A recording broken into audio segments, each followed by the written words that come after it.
ഇതാണ് ഷെയ്ഖുന റൊണാൾഡോ വലിയുള്ള. ഇത് അദ്ദേഹത്തിന്റെ അനിയനും വലിയ സൂഫിയുമായ റഹ്മത്തുള്ള മെസ്സി. ഇവരുടെ സഹോദരങ്ങളാണ് ഇത് രണ്ടും.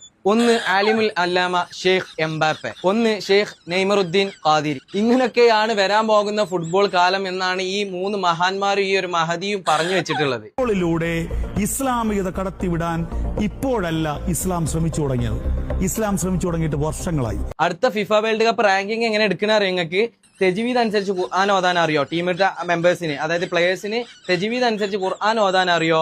അതേപോലെ അൽഫിം ഫത്തുൽ മൊയ്നും തിരിയോ? അതേപോലെ മുസ്ലിമും ബുഖാരിയൊക്കെ ഓതി പഠിച്ച ഹദീസൊക്കെ തിരിയോ? ഇതൊക്കെ നോക്കിയിട്ടാണ് അടുത്ത ഫിഫ റാങ്കിങ്ങിൽ ടീം എടുക്കാൻ പോണെന്നാണ്.